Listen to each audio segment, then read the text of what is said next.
Fantard here to talk about Fairy Tail Chapter 508. I don't know how to feel about this chapter. We get a big reveal at the end of this chapter, and I'm not so sure how to feel about it because part of me feels like it's rushed. And I mean, what else is new? Whatever.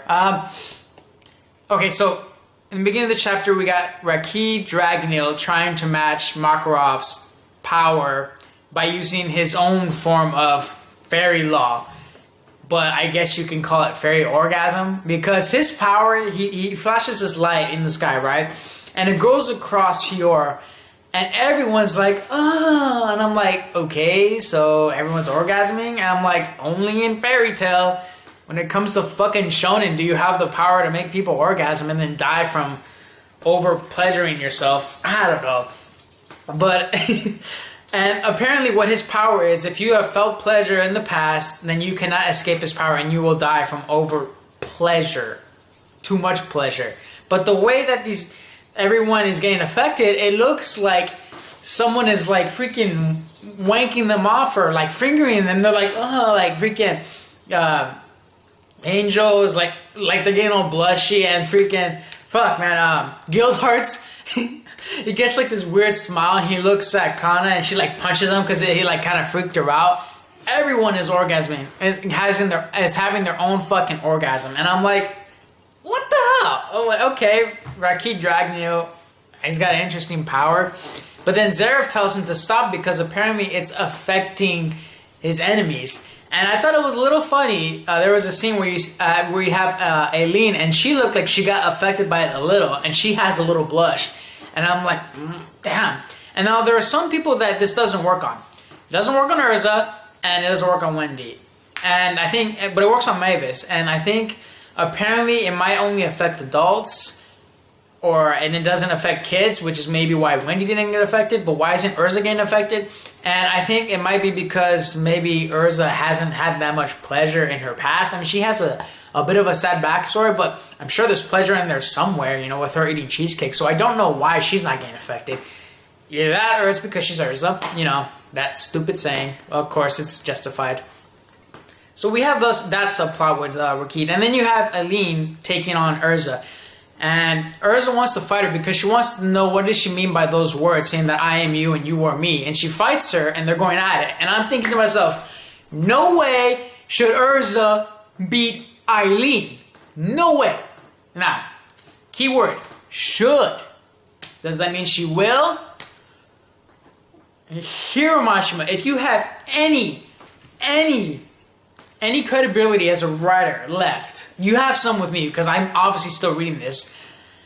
You cannot have Urza beat Aileen. Don't do this. Oh my, I want to be fucking huge. Okay, at least Wendy is there to back her up. But Wendy and Urza have been in some tough battles. Aileen has just been breezing through the war, cracking down on everyone that she has defeated so far. And except for Acnologia was the only person that gave her trouble. But they were just like playing around with each other. They were feeling each other out. You know, Acnologia did not go full out on her. Otherwise, I don't think she'd be alive right now.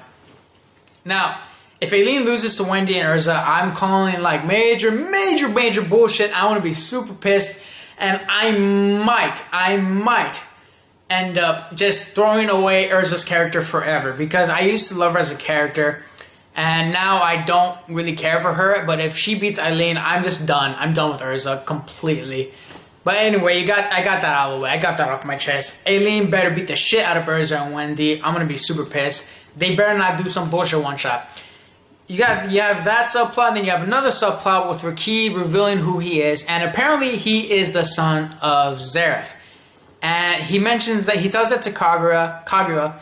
And I'm thinking, okay, when was this ever built up? When was this ever brought up? And it just feels like a little forced. The thing is with this war is I feel like there's so many subplots, and I feel like Hiro Mashima isn't like putting full attention to the main story of this war.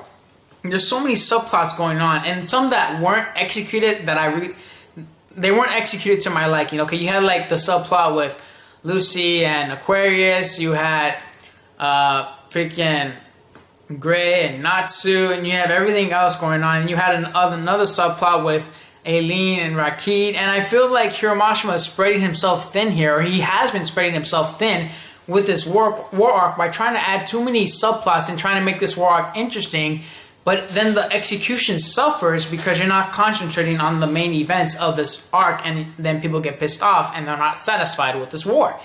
And I'm like, okay, can we just like concentrate a little more, like trim it down a little with all these subplots? You got Rakid Dragna, you got Aileen, you still got Acnologia, you have fucking, what else? So many other things. You have E&D and Zeref. There's just so much shit going around. You have the possibility of, and you still have Mavis with Fairy Heart. There's so many things going on in this war arc that Hiro is like spreading his writing thin. He's trying to make everything cool and seem like epic, but then it suffers because it doesn't feel like there's that much effort into each one of these subplots because there's so many. And it's like, it's kind of pissing me off, and I'm thinking, God, like, just trim down this war a little. Concentrate on the fight and concentrate on the objective of Zeref getting Fairy Heart. And that's another thing. Why does Zeref tell Rakid to stop using his power? Isn't Zeref's character all based about like destroying all of humanity and not giving a shit as long as he gets Fairy Heart? Because he wants to defeat Acnologia, but his whole character is based on destroying all of humanity because that's what he wants to do. That's what he told not to the last time you meet him. So I was wondering, like, well, Zeref, come on, dude. Like, I guess maybe Zeref is showing his humane side again. But I just wish Zeref kind of like bumps it up to him being more of a villain instead of him being a sad character all the time. I don't know. Whatever. As far as the chapter goes, 3 out of 5. I don't know. I don't know how to feel about this chapter, man. The orgasm scenes, you have so many subplots, so many things going on, and it's like hard to like, fuck. 3 out of 5. Fan turned out. Hope you guys liked the review.